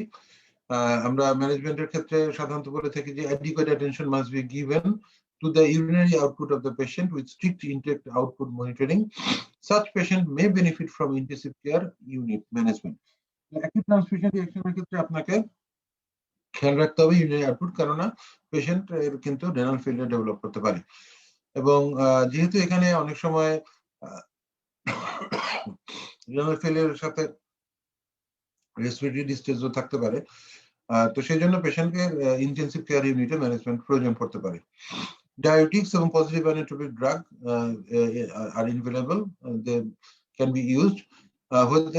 Where the facility is available, hemodialysis is helpful as circulating immune complexes which are generated as a result of hemolytic reaction removed by the process. তো এটা আমরা আসলে management বিষয়ে কথা বলেছি। আমরা যদি ফিভারের সাথে এটাকে মানে রিলেট করি তাহলে আমরা দেখবো যে সেখানেও কিন্তু কি হচ্ছে, আপনার অ্যাকিউট হেমোলাইটিক ট্রান্সফিউশন রিঅ্যাকশনের ক্ষেত্রে ফিভার একটা ইম্পর্টেন্ট সাইন, এবং আপনি অন্যান্য যে সাইন সিমটম যেগুলি আছে সেগুলিকে যদি হচ্ছে আপনি আলাদা করে ফেলতে পারেন তাহলে আপনি কি করবেন, এটাকে ধরে নিতে হবে যে এটা হেমোলাইটিক ট্রান্সফিউশন রিঅ্যাকশন কিনা সেটা আপনাকে আইডেন্টিফাই করতে হবে, এবং যদি আপনি আইডেন্টিফাই করতে পারেন যেটা একটা transfusion reaction, haemolytic transfusion reaction, তাহলে আপনাকে সেভাবে ম্যানেজ করতে হবে। অ্যাকিউট হলে প্রেফারেবলি আপনি আইসিইউ তে করতে পারেন, আর হচ্ছে বিভিন্ন ড্রাগ আপনি প্রযোজ্য ক্ষেত্রে ব্যবহার করতে পারেন, ডায়ালাইসিস করতে পারেন। আর ফিভারের জন্য অ্যান্টিবায়োটিক ব্যবহার করা যেতে পারে, তবে আবার যদি লিভার সরি কিডনি ফেলিয়ার হয়ে যায় সেক্ষেত্রে আবার হচ্ছে প্যারাসিটামলের ব্যবহার সীমিত হয়ে যাবে, সেক্ষেত্রে স্পঞ্জিং এর বিষয়টা মাথায় রাখতে হবে। তো এটা আমরা দেখলাম। Fever due to bacterial contamination of blood bag, আমরা বলেছি যে বিভিন্ন কারণে ব্লাড ব্যাগের মধ্যে ব্যাকটেরিয়াল এন্ট্রি হতে পারে। Transmission pyrexia could be a sign or symptom of systemic inflammatory response syndrome, complicating the transfusion episode as a result of bacterial contamination of blood for transfusion or septicemia. Transfusion of heavily contaminated blood will usually lead to high fever, collapse, shock, and hemorrhagic phenomena due to disseminated intravascular coagulation. তাহলে আমরা উপরটা থেকে কি জানছি যে এটা হচ্ছে কি একটা সাইন বা symptom of systemic inflammatory response syndrome, এটা একটা জানলাম। আর নিচে আমরা দেখছি কি যদি হেভিলি কন্টামিনেটেড হয়ে থাকে তাহলে সেক্ষেত্রে it may lead to high fever, collapse, shock and haemorrhagic phenomena. তাহলে অ্যাকিউট হেমোরাইটিক ট্রান্সফিউশন রিঅ্যাকশনের সাথে ব্যাকটেরিয়াল কন্টামিনেশনের কিন্তু এখানে কিছু গ্যাপ আছে, যে যদিও মানে কিছু কাছাকাছি বিষয় আছে, যেমন শক। পেশেন্ট কিন্তু আপনার অ্যাকিউট হেমোরাইটিক ট্রান্সফিউশন রিঅ্যাকশনের শকে যেতে পারে, আবার ব্যাকটেরিয়াল কন্টামিনেশনের কারণেও এখানে শকে যাওয়া সম্ভব। হেমোরেজিক ফেনোমেনা কথা বলা হচ্ছে যে haemorrhagic phenomena due to disseminated intravascular coagulation, এটার সম্ভাবনা আবার অ্যাকিউট হেমোরাইটিক ট্রান্সফিউশন রিঅ্যাকশনে কম, ওখানে আবার এই জাতীয় সম্ভাবনা কম। তবে লাংসের ইনভলভমেন্ট অনেক সময় হচ্ছে দেখা যেতে পারে। তো এটা খুব ফিউয়ার কেস। আর এখানে আমরা একটা কথা বলছি কলাপস, শক, এগুলি তো হচ্ছে গিয়ে মানে দুই ক্ষেত্রেই হওয়া সম্ভব। তো এখানে আমাদেরকে মাথায় রাখতে হবে যে হেমোরেজিক কোনো ফেনোমেনা আছে কিনা, তারপর হচ্ছে ব্লাড ব্যাগটা চেক করতে হবে, সেই ইনসিডেন্স চেক করতে হবে যে কিভাবে ট্রান্সফিউশন কোথা থেকে আনা হয়েছে, কিভাবে দেওয়া হচ্ছে। Bacterial contamination is commoner with platelet transfusion, apparently due to storage temperature for platelet concentrate. তাহলে কেন বেশি? এটা হচ্ছে যে আমরা জানি যে প্লেটলেটকে আমরা যদি এজিটেশনে স্টোর করি, প্লেটলেট এজিটেটর যেটা, সেটা টেম্পারেচার আমাদেরকে মেনটেন করতে হয় 22 থেকে, বা কোন টেক্সট বলে যে 20 থেকে, তাহলে 20 ডিগ্রি সেলসিয়াস থেকে 24 ডিগ্রি সেলসিয়াস পর্যন্ত। A temperature conducive for rapid proliferation of most bacteria contaminants, often arising from inadequate cleaning of phlebotomy site of the donor, যেটা আমি অলরেডি বলেছি। তো ফ্লেবোটমি সাইট যেটা, যেখান থেকে আমরা ব্লাড ড্র করবো, সেটাকে আমরা যদি inadequate ক্লিনিং করি তাহলে ওখান থেকে কি হতে পারে, we can got some bacteria। তো এটা এবং আরেকটা যেটা বলা হচ্ছে যে টেম্পারেচারে প্লেটলেটকে রাখা হচ্ছে সেই টেম্পারেচারটা কিন্তু ব্যাকটেরিয়ার গ্রোথের জন্য বেশ আদর্শ টেম্পারেচার। তো দুটা মিলে হচ্ছে গিয়ে তুলনামূলকভাবে প্লেটলেট ট্রান্সফিউশনের ওখানে হচ্ছে সম্ভাবনা একটু বেশি। Prevention of bacterial contamination of blood component is the most important aspect of management. আপনাকে প্রিভেন্ট করতে হবে যে যাতে ব্যাকটেরিয়াল কন্টামিনেশন না হয়, এই জন্য প্রপার ওয়েতে হচ্ছে গিয়ে যে ওয়াশ করার বিষয়টা, সেটা আপনাকে দেখতে হবে যে স্টেরিলাইজেশনের জন্য আপনি যে সাইড থেকে হচ্ছে ব্লাড নেবেন সেটাকে যেন যথাযথভাবে স্টেরিলাইজ করা হয়, এবং সেটা সব ডোনারের ক্ষেত্রে, সব রেসিপিয়েন্টের ক্ষেত্রে সঠিকভাবে মেনটেন করা হয়, এটা হচ্ছে খেয়াল রাখতে হবে। The use of single donor platelet as against the preparation of platelet concentrate from pooled donor বা random donor platelet has been shown to reduce the risk. এই ব্যাপারে আমি আগে আলাপ করেছি অলরেডি, এই জন্য এটার কথা আমরা বাড়লাম না। Careful examination of the blood bag before transfusion. This one is important. যে আপনারা অনেক সময় দেখা যাচ্ছে যে ব্লাড ব্যাগ যেটা আনা হচ্ছে সেটাকে কি করেন না, সেটাকে হয়তো আপনারা সঠিকভাবে আপনারা যা মানে একটু এক্সামিনেশন করে দেখেন না যে এটা কি ব্যাগটা কি অবস্থায় আছে, কেমনে কি। তাহলে একটা ব্লাড ব্যাগ এটা আসলে দেখে দেখে শিখতে হয়, এটা মুখে বলে হচ্ছে যে খুব ভালো বোঝা যায় না। তো একটা যে নর্মাল যে মানে যেটা হচ্ছে কি একটা সোজা কথা হেলদি ব্লাড, একটা প্রপার ব্যাগ আপনি যদি থাকে, তাহলে সেটার যে অ্যাপিয়ারেন্স আর হচ্ছে গিয়ে একটা blood bag contaminated with bacteria, সেটার অ্যাপিয়ারেন্স কিন্তু আলাদা। হ্যাঁ, সেখানে হচ্ছে ব্লাডের কালারও কিন্তু চেঞ্জ হয়ে যায়, ইট হ্যাজ বিকাম পিঙ্কিশ। আপনি যদি হচ্ছে কন্টামিনেটেড ব্লাড ব্যাগ দেখেন, দেখবেন যে আপনার এটা যে ব্লাডের যে কালার, সেই কালার কিন্তু নেই, সেটা হচ্ছে পিঙ্ক কালার বা কালার ডিসকালারেশন বা ফেড হয়ে যাচ্ছে, এরকম হচ্ছে। তাহলে কালারটা আপনাকে দেখতে হবে। যে এখানে কোনো সমস্যা আছে কিনা। তারপরে ডেটটা চেক করতে হবে যে যে প্রোডাক্ট আমি দিচ্ছি সেটার এলিজিবিলিটি আছে কিনা দেওয়ার মতো, এগুলি চেক করে দেখতে হবে। তো এই জন্যই বলা হচ্ছে যে careful examination of the blood bag before transfusion. তাহলে এটা আপনাকে আইডেন্টিফাই করতে হেল্প করবে যে এটা আসলে ব্লাড ব্যাগটা সঠিক ছিল কিনা। Pathogen inactivation is a proactive method which anticipates the contamination of blood pool by emerging pathogen. In cases where transfusion of contaminated blood component has been inadvertently carried out, stop the transfusion immediately, reduces the bacterial load of the patient, and the hospital blood bank should be immediately notified. মানে এমন যদি কোনো ঘটনা ঘটে, আপনি নিশ্চিত হলেন যে এটা হয়তো একটা কন্টামিনেটেড ব্লাড কম্পোনেন্ট দেওয়া হয়েছে, তাহলে আপনাকে ইমিডিয়েটলি ট্রান্সফিউশন স্টপ করতে হবে এবং তারপরে হচ্ছে এই হসপিটাল ব্লাড ব্যাংকে এটাকে নোটিফাই করতে হবে এবং প্রয়োজনে হচ্ছে কি সেখানে ব্লাড ব্যাগটাকে পাঠাতে হবে যাতে তারা ফার্দার আরো ইনভেস্টিগেশন করতে পারেন। Completion of a transfusion report form is the important aspect of the management. এখানে যে একটা রিপোর্ট ফর্ম আমাদের যদিও রিপোর্ট ফর্ম কোনো কোনো জায়গায় আছে, কিন্তু এখনো আসলে যেহেতু হেমোভিজিলেন্স সিস্টেম সম্পূর্ণভাবে চালু হয়নি, but within very few months আমরা আশা করছি যে হেমোভিজিলেন্স সিস্টেম মানে এই ধরনের যখন রিঅ্যাকশন গুলি হবে আপনারা তখন নোটিফাই করতে পারবেন এবং সেই নোটিফিকেশন যে আপনার নিকটবর্তী ব্লাড ব্যাংক আছে সেখানে হয়তো যাবে। তো এই জন্য আপনাকে কি করতে হবে, একটা ট্রান্সফিউশন রিপোর্ট ফর্ম আছে সেটাকে কমপ্লিট থাকতে হবে। After initial supportive care blood culture should be taken, blood spectrum antimicrobials commence. তাহলে একটু আপনি স্যাম্পল নেবেন, তারপরে হচ্ছে আপনি কি করবেন, ব্লাড স্পেকট্রাম অ্যান্টিমাইক্রোবিয়াল আপনি হচ্ছে স্টার্ট করবেন। Laboratory investigation will include culture of the blood bag. সাধারণত এটা আমরা বলছি যে 40 to 72 hours এরকম সময় লাগবে। Diagnosis is established by gram stain and blood culture, both the blood component and the recipient. তাহলে আপনার কিন্তু দুই জায়গা থেকেই নিতে হবে। কেন দুই জায়গা থেকে নিতে হবে, এটার একটা খুব গুরুত্বপূর্ণ পয়েন্ট আছে। সেটা হচ্ছে যে ধরেন যে আপনি একটা কন্টামিনেটেড ব্যাগ দিয়ে হচ্ছে সামহাউ আপনার রিসিপিয়েন্টের বডিতে ব্যাকটেরিয়াল কন্টামিনেশন হলো। এখন এটা তো আমরা বলছি যে সম্ভবত ব্লাড ব্যাগ থেকে ব্যাকটেরিয়াল কন্টামিনেশন হয়ে রিসিপিয়েন্টের বডিতে গেছে। কিন্তু এমন যদি হয় যে যে রক্ত আমরা দিয়েছি সেই রক্ত কালচার করার পরে সেটাতে কোনো ব্যাকটেরিয়া পাওয়া গেল না, হ্যাঁ, এবং এটা তো হচ্ছে ডোনারের ব্লাড, তাহলে এটা যদি আমরা কালচার করি মাঝখানের এই আপনার স্টোরেজ টাইম যেটা গেল সেটার পরে যখন রিঅ্যাকশন হলো সেই সময় কালচার করি, তাহলে হচ্ছে কি এটা একটা পাওয়া যেতে পারে যে এটার মধ্যে কোনো ব্যাকটেরিয়া হচ্ছে কন্টামিনেশন আছে কিনা। আরেকটা বিষয় হচ্ছে যে যিনি রেসিপিয়েন্ট তার বডিতেও কিন্তু কোনোভাবে আপনার ব্যাকটেরিয়া ঢুকতে পারে, এটা তো অস্বাভাবিক কিছু না। তো সেই ক্ষেত্রে যেন আমরা শুধুমাত্র ব্লাড যে কম্পোনেন্টে ট্রান্সফিউজ করেছি সেটার উপরে দোষ না দিয়ে আমরা যেন অ্যাকুরেসিটা মেইনটেইন মানে অ্যাকুরেট ডায়াগনোসিসে পৌঁছতে পারি যে কার কন্টামিনেশনের কারণে হচ্ছে সমস্যা তৈরি হলো, whether it is due to the donor, whether it is due to the process, or whether it is a new complaint or new disease from the হচ্ছে রেসিপিয়েন্ট।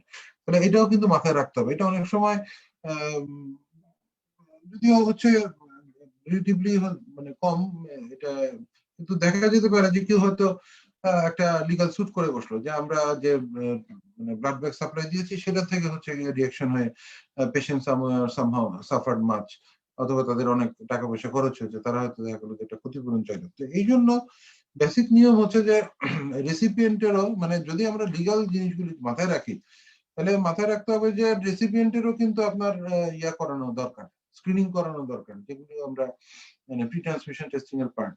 হ্যাঁ, তাতে সুবিধা কি, তাতে সুবিধা হচ্ছে যে পেশেন্ট যদি মানে ট্রান্সমিশনের পরবর্তী দেখা গেল যে 1 মাস 2 মাস পরে সেই হেপাটাইটিস বি পজিটিভ আসছে, তখন তা মানে এটা যেন মনে না হয় যে না আগের ইউনিটটাই মনে হয় হেপাটাইটিস বি পজিটিভ ছিল সে কারণে আসছে।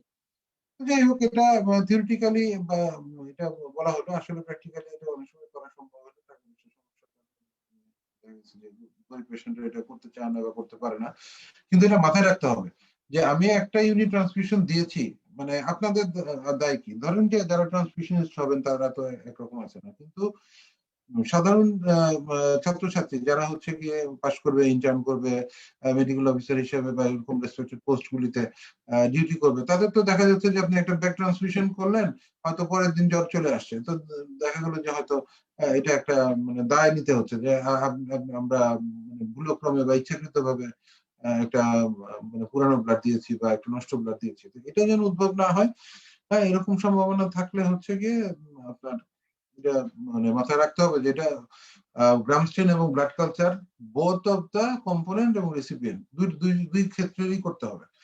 হ্যাঁ, এবং আবার অনেক সময় কেমন হয় যে আপনি দেখা গেল রেসিপিয়েন্টে যিনি রিসিভ করেছেন জ্বর এসছে, তার ক্ষেত্রে হচ্ছে কি কালচার রিপোর্টে দেখা গেল যে একটা ফাইন্ডিংস, আর যিনি হচ্ছে ডোনেট করেছেন তার যে ব্লাড কম্পোনেন্ট আমরা ওই মুহূর্তে হাতে আছে সেটা তো দেখা গেল অন্য একটা মানে micro organism infected.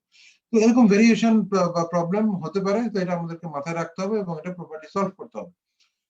Further antibiotic administration should be guided by culture sensitivity report. তবে আপনি যেহেতু রিপোর্ট পেতে দেরি হবে যদি পেশেন্টের হাই ফিভার থাকে এবং আপনার হাই লেভেল অফ সাসপিশন থাকে এবং পারিপার্শ্বিক সকল কিছু বিচার বিবেচনা করে আপনার কাছে যদি মনে হয় যে এটা একটা ব্যাকটেরিয়াল কন্টামিনেশন আছে, then better to start broad spectrum antibiotic at least orally. আর এরপরে যখন হচ্ছে কালচার সেন্সিটিভিটি রিপোর্ট আসলো, তখন আপনি রিপোর্ট দেখে সেই রিপোর্ট দেখা সাপেক্ষে আপনি ওটাকে মানে ওরাল হোক বা আইভি ফরম্যাটে হোক, যেটাই হোক, আপনি অ্যান্টিবায়োটিক তখন প্রেসক্রাইব করতে পারেন। তো এটা সম্পর্কে আমরা কিছু ধারণা করলাম। ট্রান্সমিটেড ম্যালেরিয়া সম্পর্কে এখানে প্রথমবার এটা আমরা সবাই কম বেশি জানি, প্লাজমোডিয়াম স্পেসিস দিয়ে হয়, ফ্যালসিপারাম বেশি ইম্পর্টেন্ট, ফার্স্ট কেস 1911, আচ্ছা যাই হোক। তো এখানে আমরা সেকেন্ড প্যারাগ্রাফটা দেখি, transmission acquired plasmodium falciparum induced malarial fever predisposed to significant morbidity, not only after whole blood transfusion but also after infusion of components such as platelet cryoprecipitate leukocyte with average incubation period being 7 to 10 days. তাহলে আমরা যে transfusion করলাম, যে প্রোডাক্টটা transfuse করলাম, সেটার কি 7 থেকে 10 দিনের মধ্যে জ্বর আসতে পারে এবং ম্যালেরিয়া হিসাবটা আমাদেরকে মাথায় রাখতে হবে। এবং বলা হচ্ছে যে হোল ব্লাড হোক, প্লেটলেট হোক, ক্রায়োপ্রিসিপিটেট হোক, লিউকোসাইট হোক, যে কোনো কিছু থেকে কিন্তু এই ম্যালেরিয়া জীবাণুটা হচ্ছে কি প্রবেশ করতে পারে। তো এটা একটু মাথায় রাখতে হবে। The risk of acquiring malaria by transfusion of blood component is extremely low in non endemic countries. তাহলে যদি নন এন্ডেমিক কান্ট্রি হয়ে থাকে আপনার চিন্তা একটু হয়ে কমে যাবে, কিন্তু যদি এন্ডেমিক কান্ট্রি হয়ে থাকে তাহলে চিন্তা করতেই হবে। Thick blood film is necessary to confirm the diagnosis. If the film is positive for malarial parasite, appropriate anti-malarial therapy should be immediately instituted in accordance with the current treatment guideline for the region. তাহলে আমরা thick blood film একটা করে কি করব, আমরা malarial Parasite আছে কিনা সেটা দেখার চেষ্টা করব। এবং পাশাপাশি আমরা আইসিজি ফর ম্যালেরিয়া করতে পারি যদি আমাদের মানে ডাউট থাকে বা সাসপিশন থাকে, তাহলে আমরা আইসিজি ফর ম্যালেরিয়াও করে দেখতে পারি। তাহলে আমাদেরকে আগে কনফার্ম হতে হবে, কনফার্ম হওয়ার পরে আমরা যে গাইডলাইন আছে, আমাদের ডিজিটাল অনুযায়ী যে গাইডলাইন আছে সেই অনুযায়ী হচ্ছে কি আমরা treatment start. Transmission related acute lung injury বা ট্রালি, এটা আমরা পরবর্তী ক্লাসগুলোতে আলোচনা করব। সংক্ষেপে আমরা এখানে বলার চেষ্টা করছি fever, cough, tachycardia, wheeze, cyanosis, hypotension and evidence of pulmonary infiltrate on the chest x ray. তাহলে এটা কি? এটা হচ্ছে একটা নন কার্ডিওজেনিক পালমোনারি ইডিমা এবং এই যে সাইন সিম্পটম গুলি বললাম, এই সাইন সিম্পটম গুলি এখানে হচ্ছে। onset typically occur within 6 hours of transfusion, 6 ঘন্টার মধ্যে শুরু হচ্ছে, but most cases present within 1 to 2 hours। যদি আমরা বলছি 6 ঘন্টার মধ্যে, কিন্তু 6 ঘন্টার মধ্যে হচ্ছে, কিন্তু 1 থেকে 2 ঘন্টার মধ্যে আপনার কি হতে পারে, কেসটা কেস প্রেজেন্ট করতে পারে বা ডিসনিয়া নিয়ে হচ্ছে কি আসতে পারে। Transfusion of all blood product has been associated, যে কোনো কিছু, তবে তুলনামূলকভাবে ফ্রেশ ফ্রোজেন প্লাজমা আর হচ্ছে প্লেটলেটের সাথে এটার রিলেশন একটু বেশি। Clinical predisposing factors may be associated with development of TRALI, as it has been observed more frequently in patients with sepsis, cancer, or patients who have received multiple transfusions. তাহলে কার ক্ষেত্রে বেশি হচ্ছে? আমরা বলছি যে সেপসিস অথবা ক্যান্সার, মানে যে পেশেন্ট অলরেডি একটু ইমিউনোসাপ্রেসড অবস্থায় আছে তার ক্ষেত্রে, অথবা যাদের হচ্ছে মাল্টিপল ট্রান্সফিউশন হিস্ট্রি আছে তাদের ক্ষেত্রে এটা মানে ট্রালি হওয়ার একটা প্রিডিসপোজিশন থাকবে। আচ্ছা, diagnosis is confirmed with antibodies found in the donor plasma against panel of normal granulocyte. Granulocyte হতে পারে এখানে আরো কিছু বিষয় আছে, এটা আমরা পরে ডিটেইলস আলাপ করব। Management is generally supportive and similar to the adult respiratory distress syndrome. এটা এআরডিএস যেভাবে ম্যানেজ করে সেটার মতো করে এটাকে ম্যানেজ করতে হবে। তো আমরা লাস্ট পয়েন্টে চলে এসেছি already, transmission associated graft versus host disease.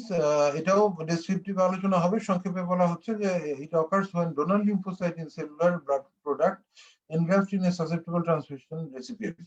Thus, an index of suspicion is necessary when blood components are given to a risk categories of patient. এটা একটু নিজেরা মাথায় রাখতে হবে যে আমরা কাকে দিচ্ছি। ক্লিনিক্যাল সিনড্রোমের মধ্যে কম্প্রাইজ করবে fever, skin rash, pancytopenia, abnormal liver function and diarrhoea.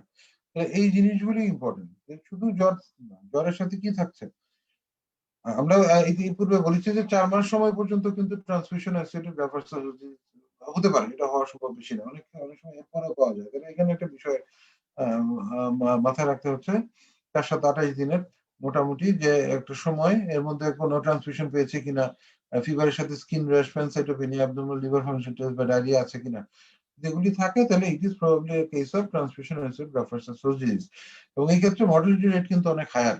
অনেক সময় দেখা যাচ্ছে যে 90% of the cases with this diagnosis, transmission associated graft versus host disease, সাধারণত 90% কেসের ক্ষেত্রে তাদের হয়তো একটু মর্টালিটি বা মরবিডিটি একটু তুলনামূলকভাবে বেশি হয়ে থাকে। তো ম্যানেজমেন্ট 90% কেসের কথা আমরা বললাম, carries a very poor prognosis. Gamma irradiation of the cellular blood component is the recommended method. তো আমরা আগেও বলেছি যে ইরিডিয়েশন যদি করতে পারি, যে হোল ব্লাড হোক বা ব্লাডের কম্পোনেন্ট গুলি হোক, এগুলি যেখানে রেডিয়েশন যার মতো মেশিন আছে, সেখানে একটা নির্দিষ্ট প্রোটোকল আছে, সেইটাকে মেনে আমরা যদি ইরিডিয়েট করতে পারি ব্লাড প্রোডাক্ট গুলি, তাহলে আমাদের আর এই সমস্যাগুলি ইনশাল্লাহ হবে না, বা এটা তুলনামূলকভাবে ইনসিডেন্সটা কমে যাবে। তো আমরা মোটামুটি এই জিনিসগুলি আলাপ করলাম। এখানে একটা ফ্লো চার্টের মতো দেখানোর চেষ্টা করেছি আমি, যদিও লেখাটা অনেক ছোট, কিন্তু মোটামুটি সামারি আর কি। তো যাই হোক, এত ডিটেলস আসলে আমরা যাব না, তবু আমরা একটু দেখি। Onset within 24 hours, onset greater than 24 hours, প্রথমে দুই ভাগে ভাগ হয়ে যাচ্ছে। টেম্পারেচার রাইজ তো হতেই হবে। টেম্পারেচার রাইজের সাথে আমরা এখানে অ্যান্টিবায়োটিক দেওয়ার কথা বলেছি। ট্রান্সমিশন কন্টিনিউশন করবো এট স্লোয়ার রেট, সাথে ডেভিড স্পঞ্জিং করবো, রিএশিওর করবো পেশেন্টকে। যদি ফিভার পারসিস্ট করে, আমি তখন বলেছিলাম যে আমরা এটা কন্টিনিউ করার চেষ্টা করবো। যদি আবার দিব, তারপরে যদি আবার পারসিস্ট করে, তখন কি stop transmission, replace the bag with normal saline, monitor blood pressure, respiration, urine colour and output, and presence of jaundice এটাও দেখতে হবে। ব্লাড প্রেশার অ্যাসেসমেন্ট করতে হবে।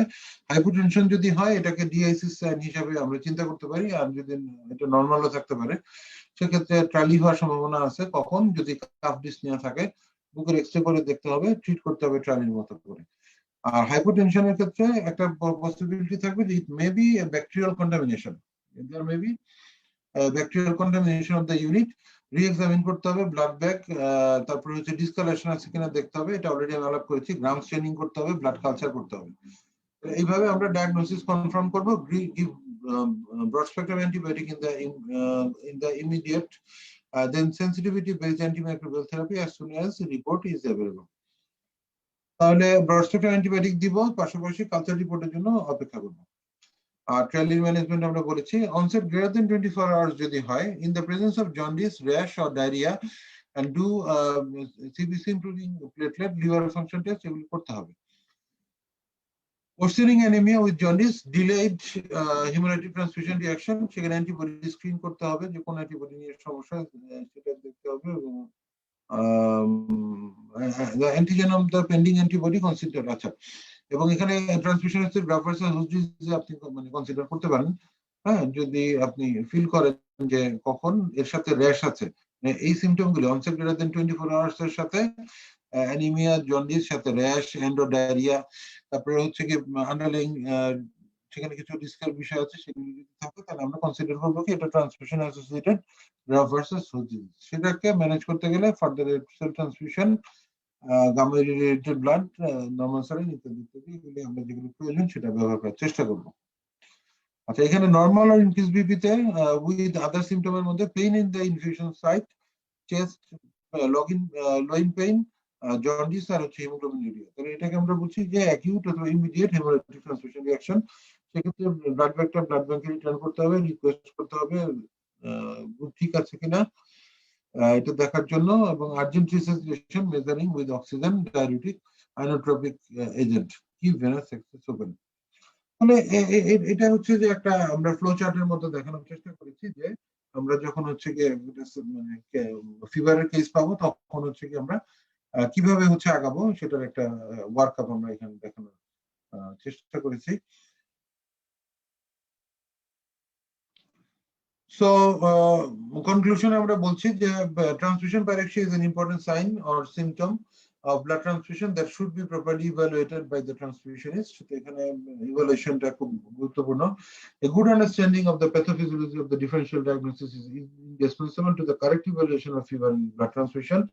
তাহলে আপনাদেরকে 6টা সম্ভাব্য ডিফারেনশিয়াল ডায়াগনোসিসের কথা বলা হয়েছে এবং আপনারা প্রয়োজন এটা আরো বাড়াতে পারেন। তো এই 6টা হচ্ছে সাধারণত তুলনামূলকভাবে বেশি পাওয়া যায়, এই জন্য হচ্ছে বেশি।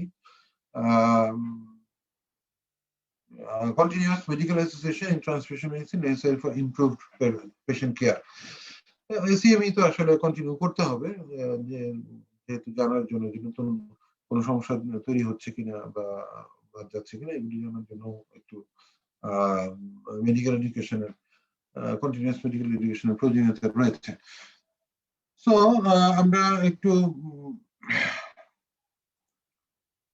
আমরা চেষ্টা করলাম যে স্লাইডগুলি আমরা দেখার চেষ্টা করেছি, সেই স্লাইডগুলির মাধ্যমে আমরা কিছু ধারণা নেওয়ার চেষ্টা করলাম যে ফিভার যেগুলি হয় আপনার ট্রান্সমিশন রিলেটেড সেগুলি সংক্রান্ত বিষয়, সেগুলির কিছু কিছু ম্যানেজমেন্টের ব্যাপারে আমরা আলাপ করেছি, একটা ফ্লো চার্ট দেওয়ার চেষ্টা করেছি যেটা থেকে আপনারা হয়তো একটা ধারণা পাবেন, এবং মানে যে বেসিক পয়েন্টগুলি না জানলেই না সেগুলিকে আমরা একটু জানার চেষ্টা করেছি।